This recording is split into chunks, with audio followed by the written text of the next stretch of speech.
Satyabhama Institute of Science and Technology, Chennai. Satyabhama Institute of Science and Technology, Chennai. நிதி சந்தையில் சில நாட்களாகவே அதிக தகவல்கள் பேடிஎம்ஐ பற்றித்தான் வெளியாகி வருகின்றன. விதிமீறல்களில் சிக்கியதாக ரிசர்வ் வங்கியின் நடவடிக்கைக்கு ஆளான பேடிஎம்மிற்கு மீண்டும் புதிய பிரச்சனை கிளம்பியிருக்கிறது. அது என்ன என்று பார்க்கலாம்.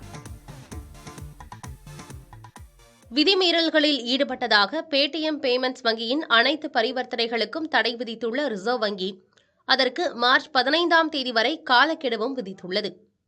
பேடிஎம் செயலியை வாடிக்கையாளர்கள் அதிக அளவு பயன்படுத்தும் நிலையில் இந்த தகவல் அதிர்ச்சியை ஏற்படுத்தியுள்ளது. ரிசர்வ் வங்கியின் கடுமையான நடவடிக்கையை தொடர்ந்து பேடிஎம் பேமெண்ட்ஸ் வங்கியின் நிறுவனர் விஜய் சேகர் சர்மா பதவி விலகிய நிலையில் நிர்வாகக் குழு சீரமைக்கப்பட்டு வருகிறது. தொடர்ச்சியாக பேடிஎம் பேமெண்ட்ஸ் வங்கிக்கு இடையிலான உள் ஒப்பந்தங்கள் ரத்து செய்யப்பட்டதாக அறிவிக்கப்பட்டது. இப்படி அடுக்கடுக்காக சிக்கலை சந்தித்து வரும் பேடிஎம்மிற்கு தற்போது புதிய சிக்கல் வந்திருக்கிறது. மத்திய அரசின் வருவாய் பிரிவிற்கு கீழ் இயங்கும் financial intelligence unit Paytm payments வங்கிக்கு 5,49,00,000 ரூபாயை அபராதமாக விதித்துள்ளது. பண மோசடி தடுப்புச் சட்டத்தை மீறியதற்காக அபராதம் விதிக்கப்பட்டுள்ளதாக மத்திய நிதி அமைச்சகம் கூறியுள்ளது.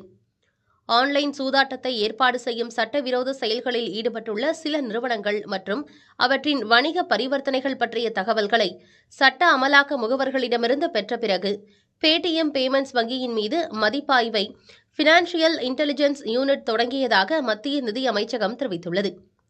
பேடிஎம் பேமெண்ட்ஸ் வங்கி கணக்குகள் மூலம் சட்டவிரோத நடவடிக்கைகளால் வந்த பணம் பரிவர்த்தனை செய்யப்பட்டிருப்பதாகவும் மத்திய நிதி அமைச்சகம் தெரிவித்துள்ளது. இது தவிர பேடிஎம் பேமெண்ட்ஸ் வங்கி மீது கடந்த 2023ஆம் ஆண்டில் வாடிக்கையாளர்கள் அதிக அளவாக 66,000 புகார்கள் அளித்திருப்பதாகவும் தகவல்கள் வெளியாகியிருந்தன.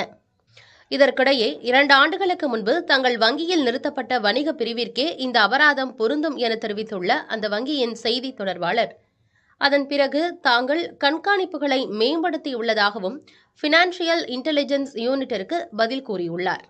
புதிய தலைமுறைக்காக Kausalya. Satyabhama Institute of Science and Technology, Chennai. Satyabhama Institute of Science and Technology, Chennai.